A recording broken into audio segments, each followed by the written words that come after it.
Are sedans officially long in the tooth? Well, Audi is here to argue otherwise. Their weapon of choice, the all-new A5. Taking the mantle of the A4, the A5 lifts a few features from its older siblings in order to combat the ever-competitive BMW 3 Series and Mercedes-Benz C-Class, and certainly got a statement to make. My name's Taye, and we're going to get into this. Let's be perfectly honest here. This is a gorgeous-looking vehicle. We still maintain that low-slung, athletic coupe silhouette that tapers off into a subtle duck tail. And check out the tech flex here. We have matrix LED head and tail lamps with customizable lighting array. And we do get the S Line body kit as well as standard on the A5 range.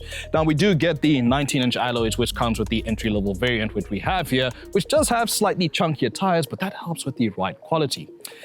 Now, to wrap up the tech flex here, we have these electronic door handles. Very swift. So we can get in to the digital stage now. Enter the rather airy cabin of the Audi A5, as evidenced by this wraparound dash. And the most dominating feature of this interior, the digital stage. This houses the Audi MMI infotainment system as well as the virtual cockpit. And optionally, you can get this companion screen as well, where your passenger can handle the music duties or navigation if you so wish. Now, the technology front is rather impressive on this. The digital screen has great clarity across the board, chock full of features, and is rather snappy to use. And speaking of clarity, we also have a Bang & Olufsen system. Very nice. Now, the materials here are rather solid, very premium. However, I would skip on the lighter leather unless if you have a cleaning crew behind you, because this does get pretty mucky fairly quickly. And I drove the latest Audi A3 recently, which had the combination upholstery and leather. And I think this would be class in this sort of interior. You do get piano black trim on the center console as well as the steering wheel as well. And look, all of this is a bit of a fingerprint magnet if you ask me. And the digital stage does mess with the feng shui of the interior a bit in terms of layout, but this is the thing. Everything in this works, and of course it's all ergonomic. That's the beauty of this interior. And my favorite party trick, we gotta look up. This isn't your average panoramic sunroof. No. This is tech-laden because it has liquid polymer crystal and it's electronically controlled. Now, when you adjust the shade over here, you can go from 100% opaque to 0% opacity. It's really cool in action. This is a solid interior. I quite like it. Let's chat practicality for a second. As demonstrated by this electronic tailgate. Nifty. Now, this is a liftback, so it incorporates the windscreen as well. So we have 445 liters of boot space. And I'll chuck these suitcases in. That boot space can be extended when you fold down the 60-40 split rear seats. It's actually pretty cavernous in here, and the lip is not entirely massive that it makes loading suitcases a chore. But now, as you can see, the boot lip over here is just by my knees. So it actually makes loading fairly easy on this. So practicality for the win. It's not just SUVs in this instance that are winning. In the rear seating, we'll check out the head and legroom. Now, I'm 175 centimeters, and the headroom is actually not too shabby in here, despite the low-slung coupe style. Now, if you're a little bit taller than that, your head may potentially touch the roof, but it's not terrible in here. As far as legroom goes, this is my typical driving position, fairly upright. Got a decent amount of knee and legroom. Can sit back pretty nicely in here and be comfortable, especially for those longer journeys.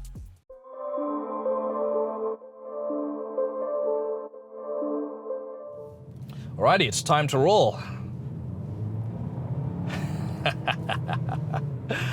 Propelling this vehicle is the famous E888 2-liter turbocharged 4-cylinder engine, or 2-liter TFSI.